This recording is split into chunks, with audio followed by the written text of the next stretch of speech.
I'm going to start. Oh, wait. And would it be okay if we record this? Yeah, no problem. Yeah, okay. Should be okay. Is it working? Recording in progress. Second. Yes, it is recording. Okay. Welcome everybody to another Australian neonatal lectures. Today it is my great pleasure to introduce Dr. Wissam Shalish.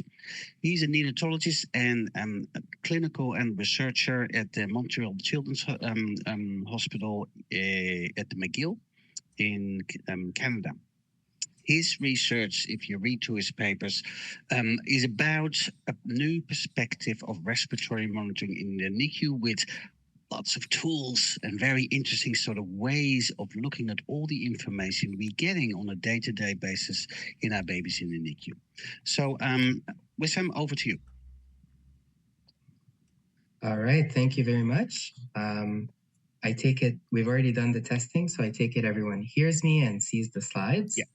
Excellent. Excellent. So yeah, my name is Wissam. I come to you from very far away. Thanks to technology, we're here together.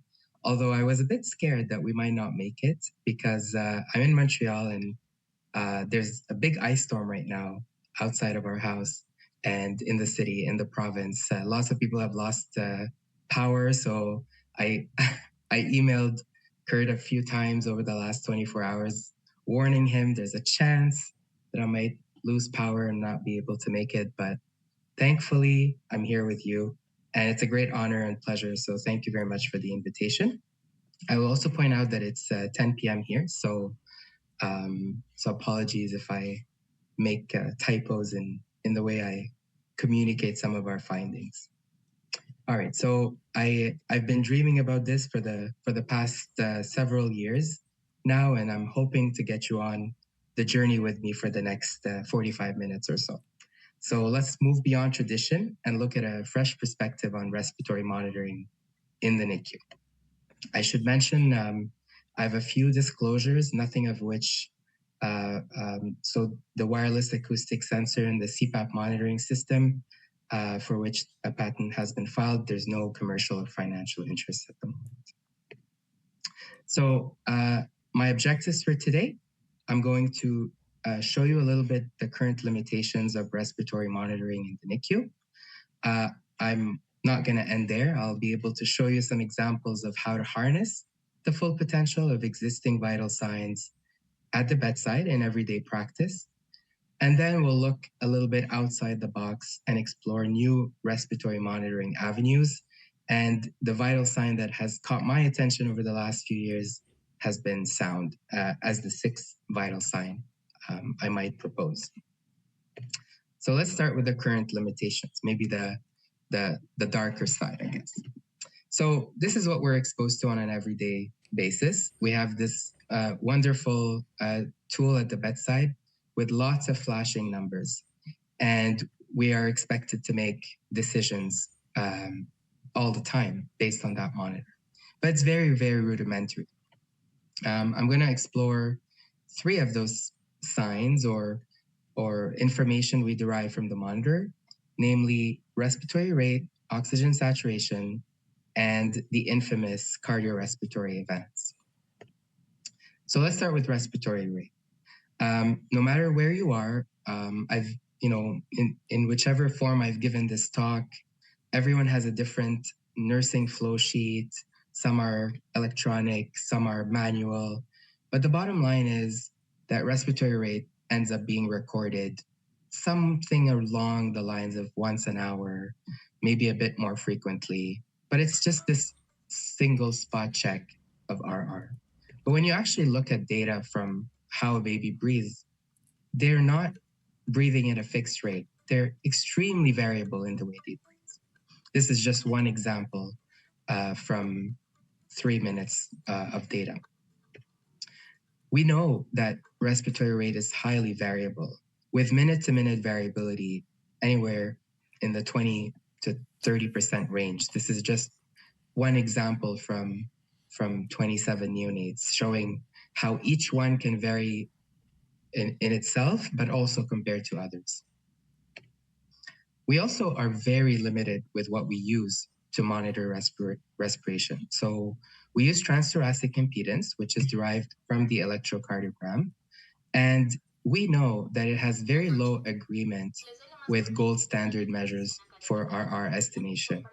It's quite remarkable that we've been using the same technology since the 1960s when the first seminal paper presented thoracic impedance as this futuristic next generation type of respiratory monitoring.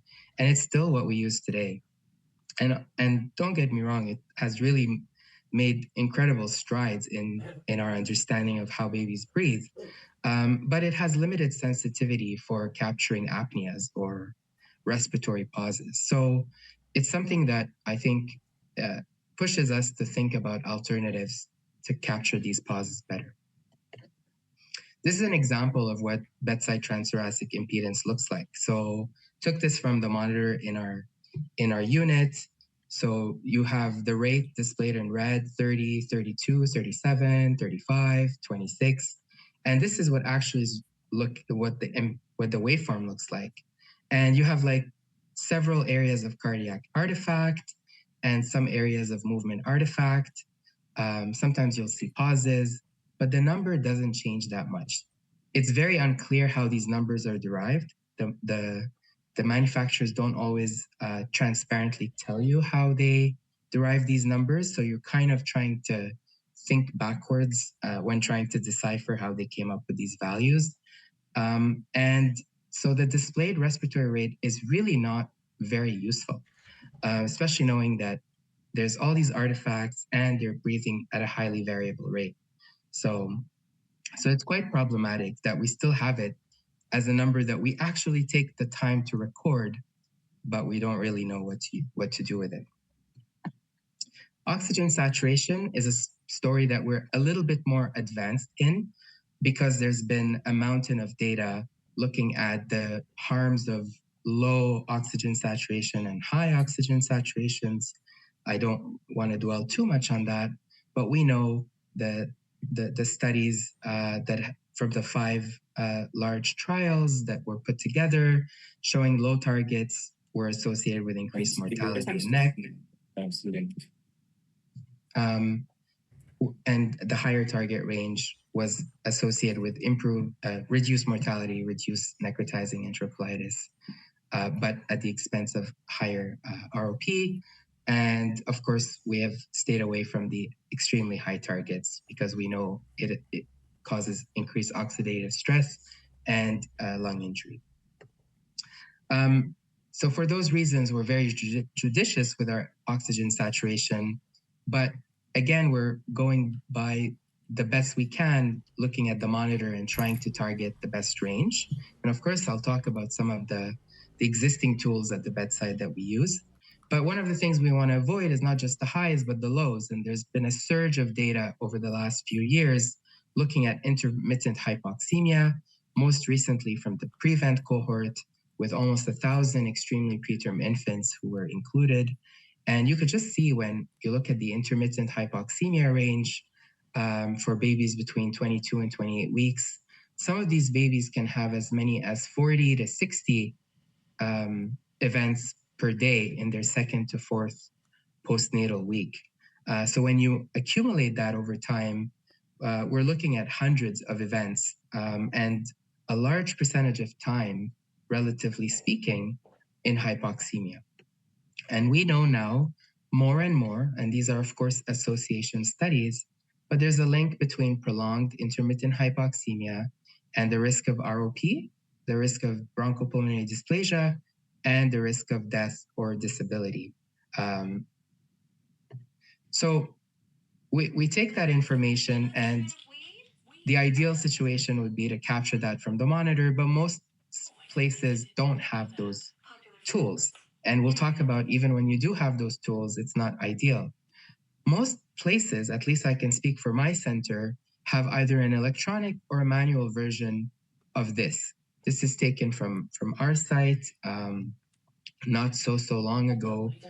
Basically, the nurse recording what are called cardiorespiratory events or apneas, bradycardias, desaturations, ABDs, CREs, AOP. You can name the acronym of choice. But it's a mishmash of different nomenclatures, people trying to estimate, okay, was there an apnea? How long? What did I do? How did it recover? And this is what we are given at the bedside, and we have to make decisions on a daily basis based on that information. We know that that's insufficient and does not capture the full picture. So in the in if you look at the other flip side, if you were to take only alarms and data from the bedside monitor, you're going to probably get 5 times more events and bradys and dsats that you would not have picked by the nursing chart. And of course, thankfully, we have not moved to that direction because a lot of these events are probably insignificant, but it just tells you that there's a lot that we're probably not capturing. And so that's also not good. More importantly, and that's been the focus of some of my research in the last few years, is that every day we are making important decisions about what to do with these patients based on these cardiorespiratory events. And it turns out they have a very low predictive ability or association with when to reintubate, for example, when to discharge home, and what significance they have on neurodevelopmental impairment, or at least I'll make a case for it. So what about reintubation? So some of you probably know Tugba Alarcon Martinez. I'm not sure if she's here today. I know she told me she was busy on service, but we tried to look at when the decision is made to reintubate babies, the vast majority of time is because they had a lot of events or apneas and bradycardias. But we looked at day 1 to day 7, how many events per day they were having, and tried to look for a prediction of a cutoff or a threshold that would help us determine what would be a good cutoff to reintubate. And we could not find, even though we tried to deconstruct it in various different ways, because there's a lot of overlap in the decisions that are made based on the events. There's very little agreement between what clinicians deem an acceptable number of events per day at which to reintubate. And I can speak from my experience and what I've heard from others, that is a very common observation. So the same phenomenon happens at discharge. We all have this common knowledge that we need to wait for anywhere between 3, 5, 7, 10 days with no events requiring stimulation. But most of these infants, at least the extreme preterm infants, less than 28 weeks, will continue to have cardiorespiratory events well beyond term-corrected age, anywhere between 3 and 5, and sometimes even more. And you wonder if those actually mean anything, or whether or not the decision to stimulate these babies was justified. And we actually looked at this in a different project, and this is still preliminary, will be presented at PAS this year. We actually tried to see the trajectory of the desaturation in the events that require tactile stimulation and the events that did not require tactile stimulation. And we looked at the lowest value, how low it went, the duration of the fall, the recovery, the total event duration. And you can see they were a perfect match with very little overlap that could tell us that the indication to provide tactile stimulation was evident. And that is not the observation that we had. So it's not clear how we are making the decision, for example, to provide tactile stimulation to these babies based on these events that we're noting in the chart. And that can have major repercussions on duration of hospitalization. Let me guess. And then to top it off, there's been this classic notion that having too many events is probably detrimental to development. And there have been 2 or 3 studies that have been retrospective in nature that showed a potential link between the number of events and the risk of neurodevelopmental impairment or motor or language delay. And there was nothing very contemporary. So we tried to look at that more recently, based on more contemporary data, smaller babies, more non-invasive respiratory support use. And again, we actually found the opposite. Babies with no significant neurodevelopmental impairment, those in orange, had more cardiorespiratory events than those who had neurodevelopmental impairment. And the most clear explanation, and I don't have the time to show it here, but we'll be presenting it at PAS, is that they spent less time on mechanical ventilation. So the less time you spend on mechanical ventilation, the more time you're on non-invasive respiratory support, and the more time you will have these events requiring tactile stimulation. But the truth of the matter, it does not seem to incrementally add to your risk of impairment beyond mechanical ventilation, which was dominantly the most important risk factor. So I hope I've convinced you that we have lots of limitations to respiratory monitoring in the NICU, and that we will not end there. We will try to showcase some examples of how to harness the full potential of what we already have at the bedside. So again, I showed you this before, but I really think there's more to the flashing numbers. There's really a way to extract some information without burdening the clinicians, but actually digesting the data and making better use of it, at least in the near future. So I'm not going to dwell on heart rate because it's less the topic of today, but I can't omit it. I just want to show the breadth of data on heart rate variability analysis, that again, it's not just a value, but the variability in the RR intervals actually can say a lot, and has been shown to be very predictive of sepsis, neck, extubation failure, and even in patients with HIE as a prognostic tool. And this is actually one of the first and few AI-driven tools, the Hero Monitor, which is a heart rate variability metric that's computed hourly and shown in the NICU. So we have it in our NICU. Several places have it. It's a whole other discussion of how transformative it is in terms of outcomes, but it's an extra tool that we have at the bedside that helps us gauge when the baby has more of an inflammatory state or an acute rise in their Hero score that tells us that something is brewing. And so we might go examine, maybe do a little bit more of an investigation.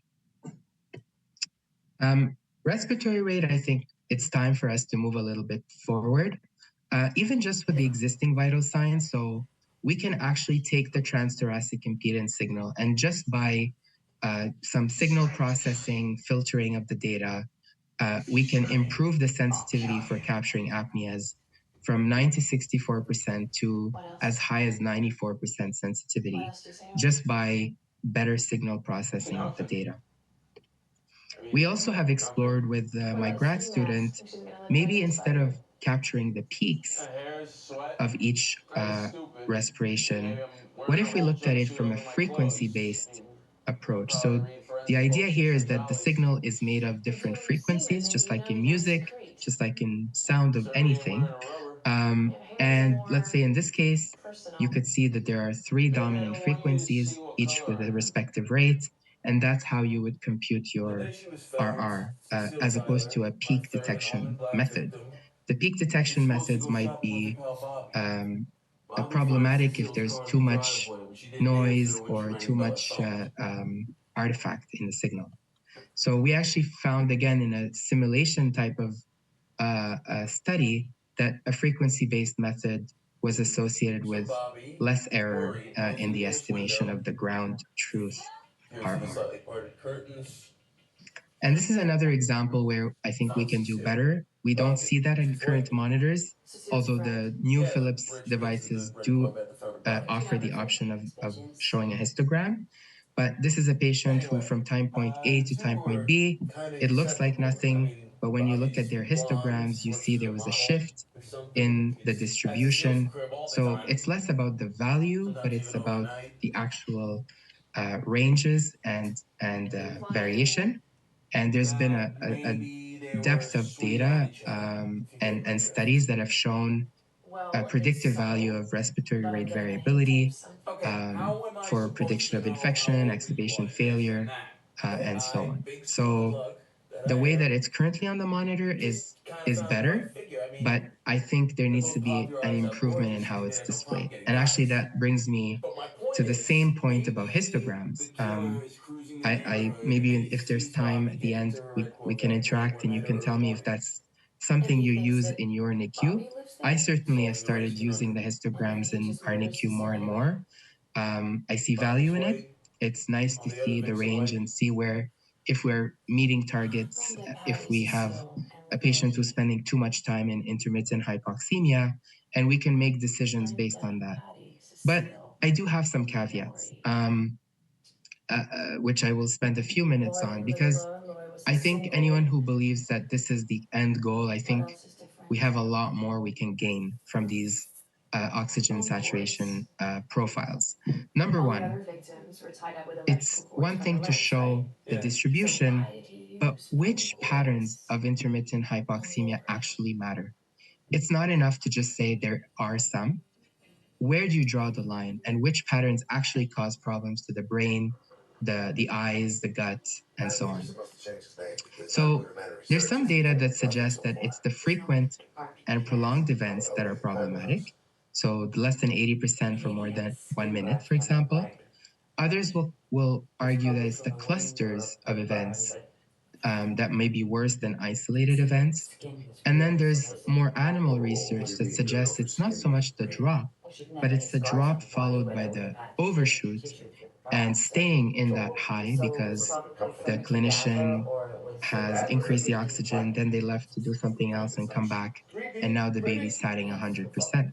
So it's very hard to pinpoint which of these matters the most. And so when we're looking at these histograms, what exactly is the information we care about the most? Some of the data has been coming gradually from the prevent cohort, and clearly there's a dependence on timing, frequency, severity, and duration. The other thing that I've been intrigued by is we're measuring oxygen saturation at the wrist. And that's where we determine whether it's harmful or not. But what really matters is the end organs. And so it'd be more interesting, at least, or more informative to have complementary information about oxygen saturation in the gut, in the brain, or any other organ that might be affected. So there have been some studies, small in nature, but still very useful, that have looked at these drops in oxygen saturation in the blood with a concomitant drop in the cerebral oxygenation. So that obviously we would be concerned by. So that's desaturation I'm interested in treating and targeting potentially. Whereas some of them may not be accompanied by a drop in cerebral oxygenation. And that's basically what's been shown in the literature. There is a positive correlation, but it's quite variable and inconsistent. And so it's very unclear what the mechanisms leading to a cerebral desaturation are. We've been looking at this in a very pilot preliminary study post-extubation, where we look at cerebral and splanchnic oxygenation. And this is just one example of a patient who had a ton of drops in the splanchnic oxygenation post-extubation, and then a week later, after extubation, developed necrotizing enterocolitis. So it's very interesting. It's just an N of one, and I do not mean to say much more than that, but there could be value in exploring these signals and look at actual end organs, not just what's happening in the blood. But there's a lot more to be done. And the final thing that I'll say about IH is that we've only looked at what patterns of IH matter, but what caused them in the first place. I think there's been a big push to, like through oxygen supplementation, automated loop control, which I'll talk about in a second, to try to patch the problem of intermittent hypoxemia. But wouldn't it be even more important to know what caused it in the first place? And a lot of times it's apneas, and that's kind of going to be the focus of the next steps of my talk. But that's probably where we need to focus. And when an apnea leads to clinical instability, there's probably a ton of modulating factors. It could be at the level of the brain with immature respiratory control. It could also be at the level of the lungs with unstable functional residual capacity and all the comorbidities that the patients have. And of course, the suboptimal oxygen delivery given the potentially higher ratio of fetal to adult hemoglobin and the hemoglobin concentration. So these are all elements that we need to think about beyond just the histogram. So I think we need more research to understand how to use these SpO2 histograms, how to automate the process, what thresholds to use for all these different key areas like intubation, when to stop caffeine, when to stop CPAP, when to discharge home. These are just some examples. And automated loop control is phenomenal way forward to try to mitigate that problem. This is one study among many recently published in Africa showing that by having automated loop control, there was an improvement in the time spent in the oxygen saturation target range.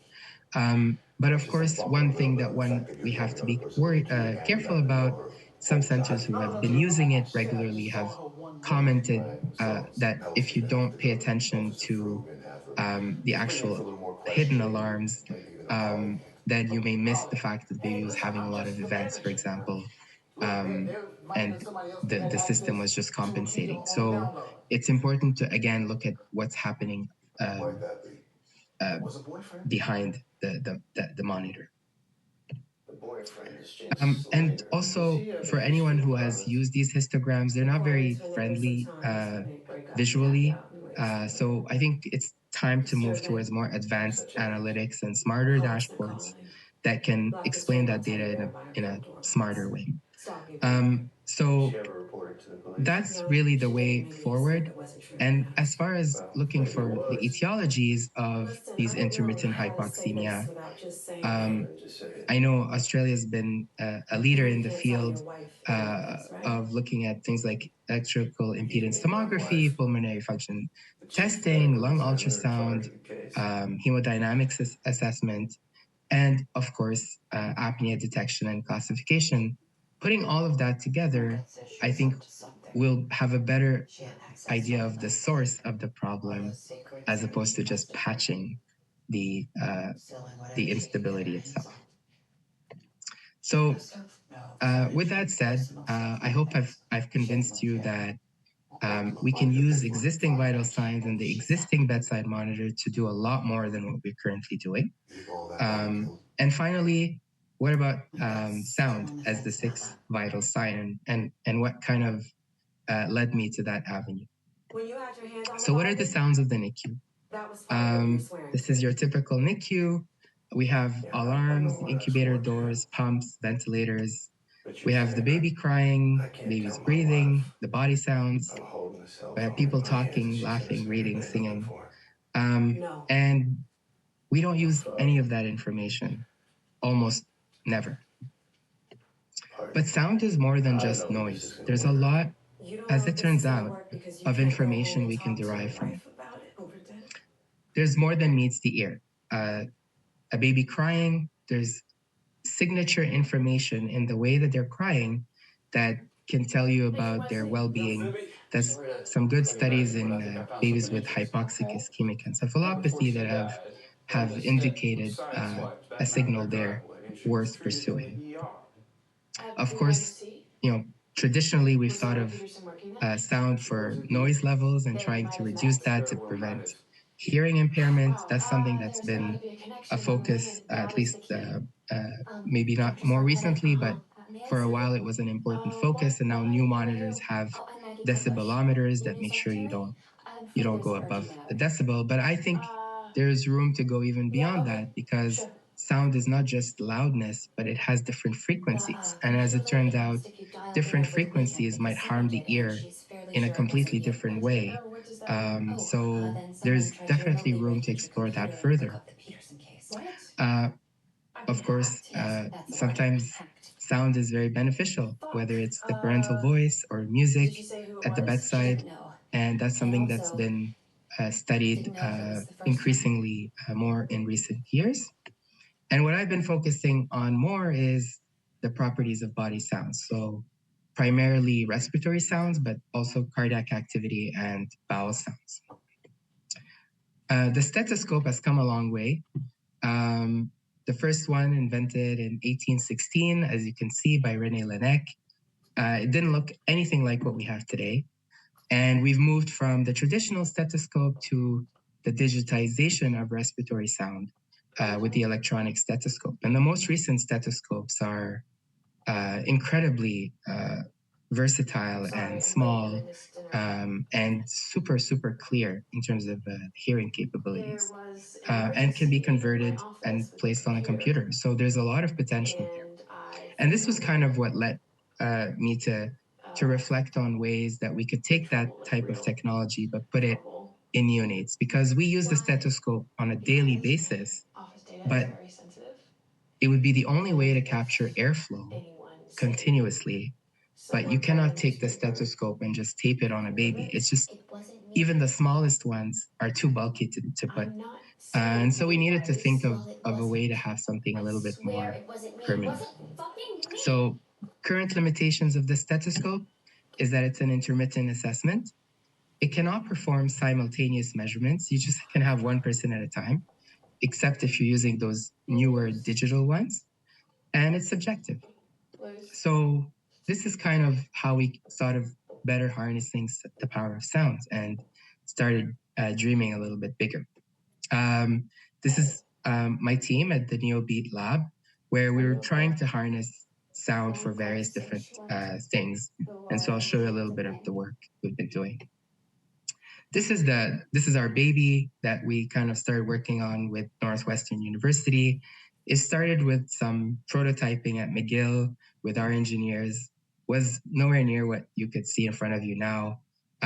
But we were so lucky to partner with John Rogers, who's a pioneer in material science and wireless sensor technology, was featured in various high impact journals in science and nature, and for wireless monitoring. And so we brought the idea of actually looking at sounds.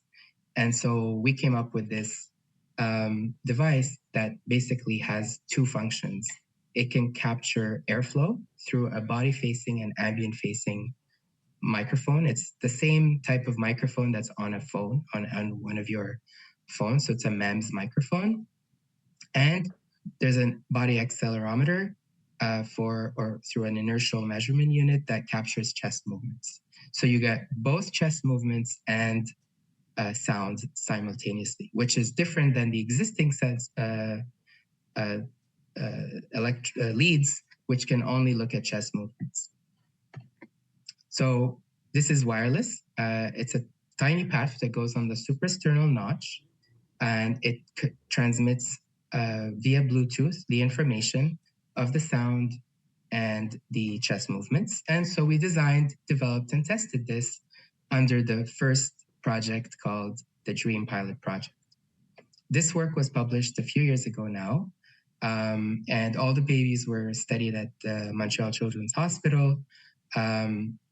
But the paper describes the use of this sensor, not only in babies, but also in different age groups, all the way to adults.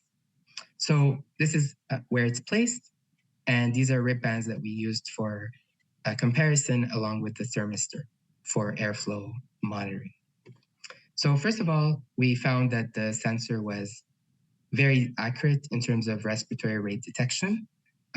This was from 42,000 data points showing extremely small mean difference and standard deviation.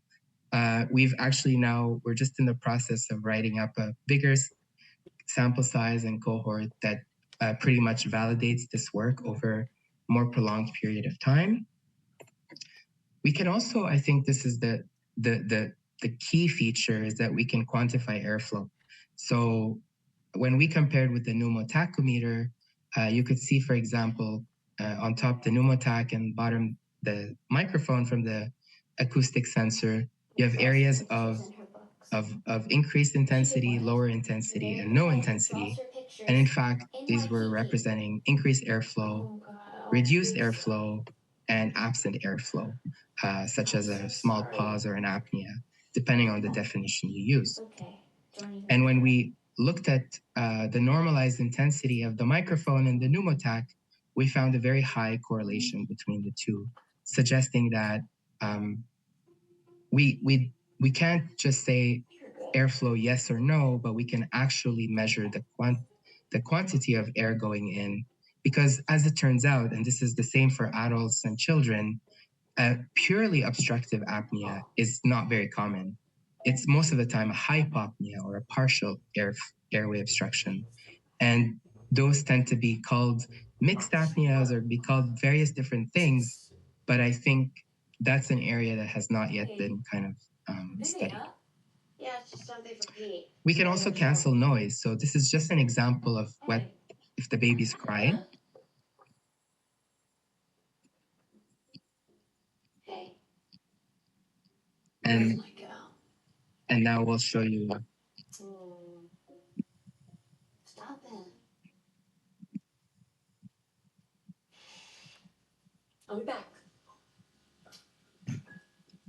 So obviously it's not always that good. I will preface that, but with the technology we have, there's obviously potential for signal processing, noise removals, and so on. And there are various different ways of doing that. So it's no longer a major hindrance, but of course, signal to noise ratio is always still a problem, especially when you start monitoring for longer periods. And that's why we're still at the research phase and we still have a bit of a way to go. We can also do some lung mapping. So this was done in adults, but even in children, when we had them in two locations at the suprasternal notch and the lower chest, you could see the intensity of the sound go down. So one could envision applications of such tool if you wanted to compare right and left or something like that as something that could be interesting. So maybe it does sound too good, and we still have a way to go. I think the area that I'm mostly interested in pursuing is this infamous table, and try to change that maybe once and for all or one day. We know that apnea is a combination of central and obstructive events, and they each have different causative factors. But right now, we cannot tell which one is central, which one's obstructive, because we only have the chest wall movements. If you want to know if it's obstructive, you would need to know both airflow and chest wall movements. Otherwise, you wouldn't be able to distinguish between the two. So right now, with transthoracic impedance, we have no airflow detection, but potentially with our wireless acoustic sensor, we will be able to capture these events. And so we just got some funding to launch a new study where we will look at a higher risk population, capture these events, and have a library of apneas so that we can compare them between gold standard measurements and the sensor. And I'll end with a few slides to just go one final step, that sound can be actually used not just for apnea detection, but also beyond. I don't know in the audience who uses bubble CPAP, but for those who don't know, this is basically a baby who is receiving CPAP via nasal prongs with the expiratory tube submerged in water. and the flow moving into the water canister creates these bubbles. And for those who are bubble CPAP believers, it's a non-invasive rest support that has this oscillating pressure that has been shown to improve gas exchange, stabilize FRC, and protect against lung injury. But it's quite fascinating that, you know, we're in this, I mean, it's a remarkable device, and it works extremely well, and it's a low cost, easy to use relative to others, and it's very accessible to low and middle income countries. But it remarkably has very little monitoring capability, at least compared to other devices. So it requires an ideal system with no obstructions, no leaks, and yet we don't really have an idea of how much pressure is going through the system at all times.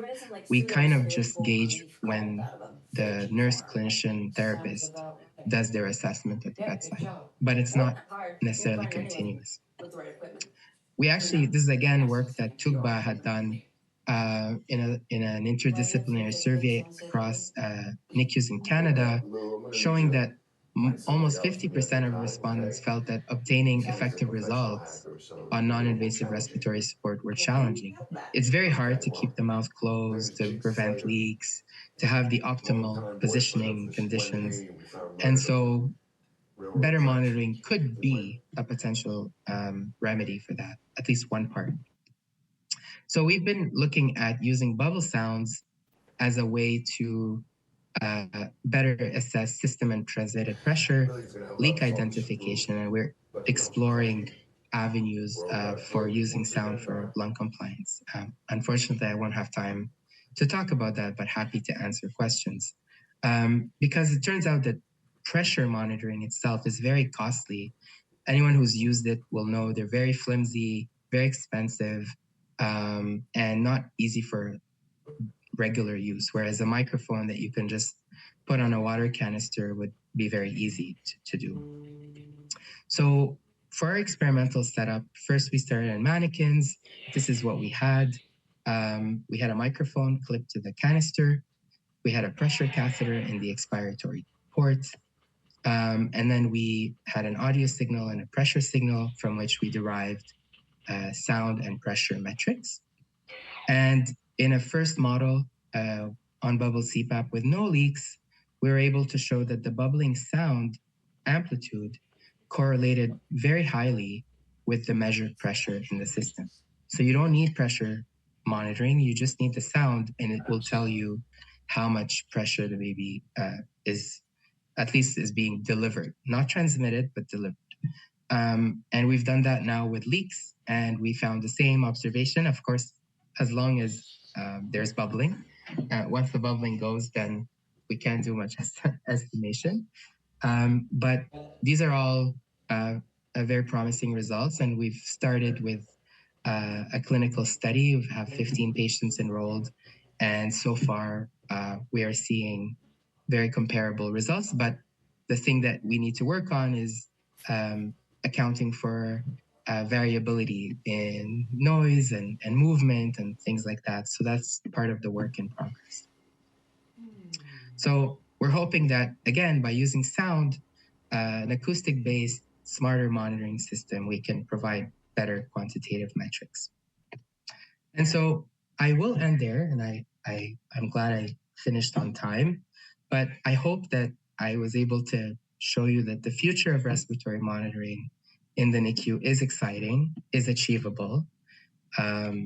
Maybe like when I have more gray hair and more people have the enthusiasm to look at that field. I think we can achieve more comprehensive assessment of cardiorespiratory status through better information derived from the monitor. I think it's time to have better monitoring of cardiorespiratory events and improved respiratory support delivery. And with that, I want to thank everyone, my grad students, my collaborators from the Smart Hospital Project, Guilherme Santana and Rob Kearney, my mentors and colleagues.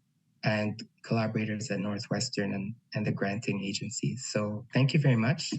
And I'm very eager to hear your thoughts, questions, reflections.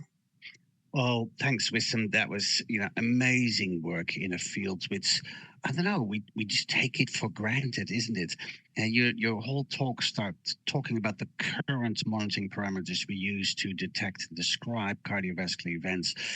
But then, all of that we use to decision making. You drew us back a couple of times. What do we do with these numbers? And it appears to be that we're pretty subjective of how we use that. You explained to us that we can actually, that doesn't seem too difficult to optimize signal processing and analysis and how we display it. And we're using a little bit the histograms. We'll come back to that. You touched on multi-parameter or multi-location explorations, which I think it's certainly still in the research phase, but how many monitors can you put on a baby is maybe also a bit of a question. And I really like that comment, should we maybe actually looking for the source of the problem versus patching the problem? That really stuck to me. And then you showed these amazing new cool gadgets, tools where, sound is everywhere and dream big is important. But I think you're already on a road to doing a couple of things, particularly that registration of apneas would be so important into our field. There's a question in there. We'll start with that one, and then I certainly want to know how you deal with the histograms. Thomas asks, have you looked at differential airflow to the nares using sound amplification? What are the norms, and at what point could one decide to clear a nostril? I love this question, and we would need to talk about it some more because I'm not sure I have the answer yet. But yes, the short story is we're exploring ways. Actually, we recently got a lung simulator, quite fancy, to basically simulate various conditions, air resistance, compliance, because the mannequin is only as good as one can get, but you need it to breathe. And it turns out that different compliances and resistances will actually change the pressure and the sound characteristics because it's breathing into the tube. So we're trying these different things. We have not thought of it in terms of different nares. We're just thinking of it now as like, do you have a higher airway resistance and can you capture that? So we're very interested, but we're still early in trying to decipher that. But short answer is yes, I believe it is feasible. And I guess with a lot of your technology and the progress in it is about noise canceling algorithms. Are we there yet? Yeah, I think there are different ways that we've been able to handle the noise. For example, when it comes to bubble CPAP, it actually turns out to be not as complicated because there are like unidirectional microphones. You can put a soundproof box, and so the prototyping of that has not been as challenging. But of course, the body sounds, that's a little bit more tricky. It continues to be a work in progress. One way we've tackled it is by having two microphones, one facing out and one facing in. So if you cancel the out, you'll be able to better get the inward sounds, and a few other more engineering techniques that are a little bit beyond me.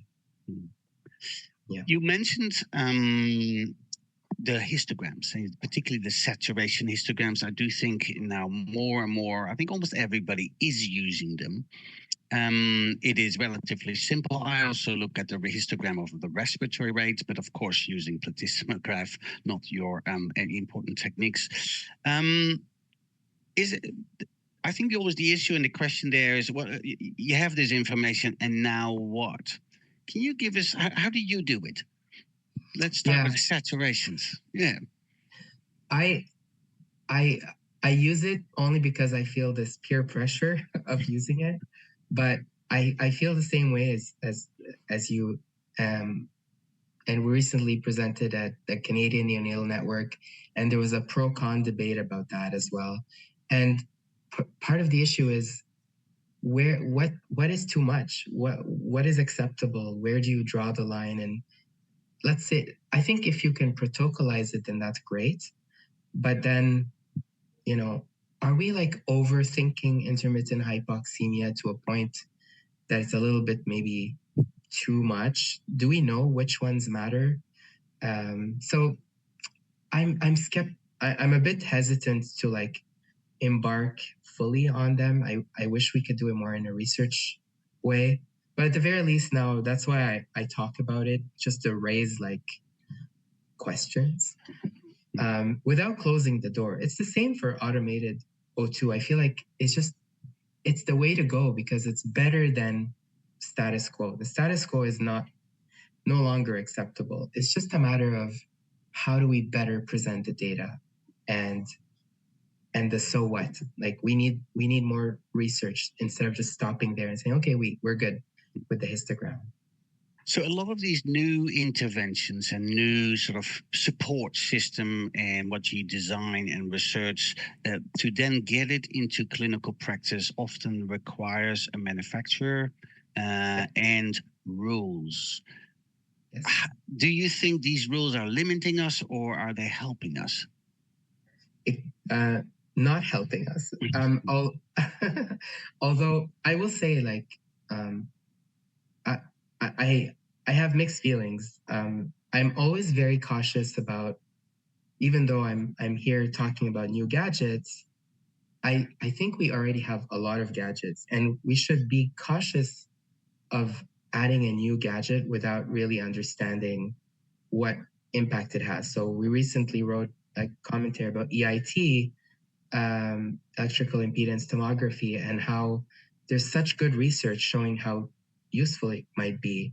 But we kind of, Guilherme Santana and I drew attention to the fact that let's not redo the same thing as what happened with NIRS. Like the NIRS trials, the earliest trials showed that in the short term, it was extremely helpful. But then when they did the large randomized controlled trial, they found no difference. And part of the issue is that you deploy a new sensor, a new technology, but then you just cannot keep up with how people are using it. So is it that there was no difference because there is no physiological rationale between keeping the cerebral stats high? Or is it because people did not use it optimally because it was a bit of a free-for-all? And I think a few people have raised that. I don't think we were the only ones. So that's the danger with technology. The same for these wireless acoustic sensors. The way I think of it is not to replace existing devices. I feel humbly about the fact that it's too ambitious and too unrealistic. I think maybe it's the babies at high risk, or the babies who, like us, just before going home, or who have too many events and we don't know why they're having them. So I think that's more likely to be relevant than when you start putting a technology on everyone. Then you'll dilute the positive effects of it. Look, I really appreciate that case. That N is one example, where you have found something which can explain the actual clinical changes based on the physiology measured in an alternative way. I think that is a way where we can learn before we indeed apply these tools to everybody. The same would go for hemodynamic measurements. Yes. I'm going to do one last question, which is about the heart rate, which he left out a bit, because I guess we can definitely measure that accurately. And then you looked at the beat-to-beat variability and AI algorithms. The Hero, I am aware of it. I haven't used it. I would love to. I can see the limitations, but I can also see the benefits. Just a machine that highlights you, come look at this patient, something has changed. I think that's more than it detects sepsis. Come look at this patient. What's the future of that? Is it going to get better? Yeah. I know a little bit about it through some colleagues, through an AI group called NeoMind AI. So the people who started it started with just heart rate, and they realized they hit a roadblock, because problem with Hero is that it just has so many false positives that, because thank God the rate of sepsis is very low, relatively speaking. So you end up, you end up getting a lot of false positives. And it's an indicator of sepsis, but it's actually more of an indicator of inflammation. So many kids are inflamed because, they have been ventilated for the past 2 weeks and they have these very high scores. They just need steroids, but not necessarily that they're septic. And we see that or sometimes they just have feeding intolerance and they're inflamed. You hold the feeds or you change the feeding regimen and things get better. So it's an inflammatory marker more than anything else. But what they're doing now is that they're adding different signals. So they've come up with something called the POWS, POWS, which is the combination of heart rate and oxygen saturation, and have shown that it's even more predictive than heart rate alone. So I think that's the way the next generation of these is going to incorporate all three vital signs and maybe even blood pressure to give you something a little bit richer. Yeah. Look, it's late in Montreal. You have to get the ice off your car. And thank you Yes. so much for this amazing presentation. And to be honest, for the work you're doing, that is fantastic. And I agree with you. The status quo is no longer acceptable. There's certainly places where we do have to move to get a little bit better. Again, thank you all for attending. We'll be back. I'm actually not too sure, but thank you all for attending. And thanks, Wissam, and have a good night. Thank you. Bye. Bye, everyone. Thank you. Ciao.